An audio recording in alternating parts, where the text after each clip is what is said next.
just 48 days away from electing our next president, and John McCain's VP selection seems to have stolen some of the spotlight. With us now for reaction to Sean's exclusive sit-down with Governor Palin is the author of Sex, Science, and Stem Cells Inside the Right-Wing Assault on Reason, Colorado Congresswoman and Obama supporter Diana DeGette. Welcome, Congresswoman. Good to have you with us. So good to be with you. What was your reaction to what you just saw? Well, I think that what we have to look at is Senator McCain's economic policies, because obviously he's the one running for president. And over his 25 years in elected office, he has been far from a reformer on the economy. I'm glad he's seeing the light now, but in truth, just as recently as last spring, Senator McCain said he thought the solution for the financial woes of this country was less regulation and market-based solutions, which clearly, in a meltdown like this, is not the solution we need. They're presenting themselves as reformers. John McCain had 59 lobbyists raising money for his campaign, 2,300 well-connected bunglers, and Sarah Palin, as the Anchorage Daily News points out, during her tenure, the budget of Wasilla, apart from capital projects and debt, rose from $3.9 million to $5.8 million, and she pushed a sales tax increase, and there was $20 million in long-term debt by the time she left that job. Well, and on Senator McCain's account, 19 of the senior people on his campaign have lobbied for Fannie and Freddie. So really what we need to look at is more than words in this situation, and we need to look at who's really going to reform the economy. Over 2 years ago, Senator Obama introduced legislation to reform the housing market. He knew that the subprime loans and a lot of the lending practices in the housing market were going to cause a problem, and so he introduced legislation. Senator McCain said we didn't need anything done until just last spring. So, do you think, so the facts belie their assertions, I think. But seeing the interview and taking from the, do you get a better insight into her, what she thinks, what her positions are? And, you know, I have issues with the reformer image they're putting forth based on some of the things I just said and what her true record is in Wasilla and in Alaska. Well, I think with any election, you have to look at what politicians say and what their record shows.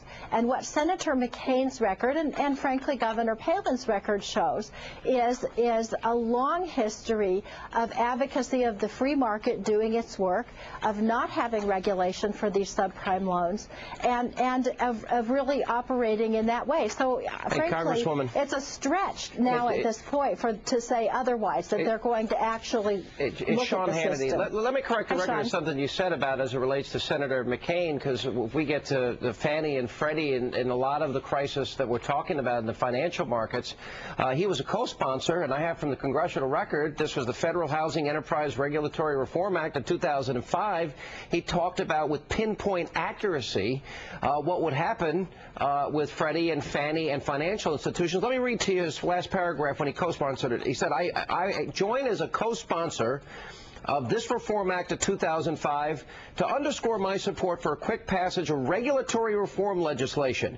If Congress doesn't act, he said, American taxpayers will continue to be exposed to the enormous risk Fannie Mae and Freddie Mac and what they pose to the housing market, the overall financial system, and the economy as a whole. Wait a minute. That was opposed. I know Barack Obama was running for president. He was only there a year.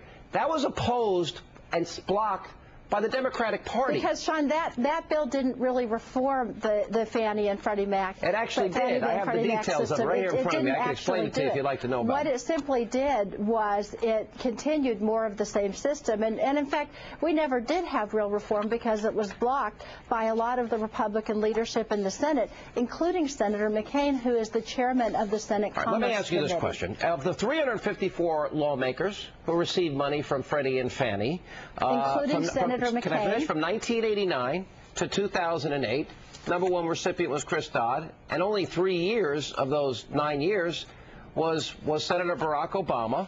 Barack Obama has two close friends and economic advisors. One is Jim Johnson, and one is Franklin Raines. Johnson used to be a top executive with Lehman Brothers that went bankrupt. Johnson made tens of millions of dollars from his positions. Hang on a second. Frank Raines was the director of OMB under Bill Clinton, and he became the head of Fannie Mae. He made $90 million in 6 years in that position. These are the two top economic advisors for Barack Obama. Why would he put such people around him? what you really have to look at in this situation is because so many people did take money from these institutions, including Senator McCain. Not from Freddie or Fannie, from individuals, not from the exact. No, that's not true. He did not take it. If you look for the Center for Responsive Politics, he did not take it from them. He took it from individuals, and it was the minimal amount. Sean, to finish what I was saying, what we have to look at is who has actually proposed real reforms to Fannie and Freddie, and that was Senator Obama. But Senator Obama, but you're not answering my question. He was the second largest recipient. One of the reasons we have is that the lobbyists and their cozy relationships with politicians. 9 years, the second biggest recipient was Barack Obama. How could we believe he's a reformer when he benefited from the cronyism that went on? Because he is the one who has actually introduced legislation to reform the system, unlike Senator McCain, who had 19 lobbyists on his senior staff. And he also did vote 4 times for fiscal 09 to raise taxes on people making $42,000 a year by eliminating the Bush tax cuts. Actually, Senator Obama's tax plan would give tax relief to 95% of taxpayers, the middle class and lower class taxpayers. You got those talking points down well. We appreciate your time. Thank you for being with us. Great being with you. Thanks a lot. We check in now. Greta Van Susteren is standing by for a sneak peek.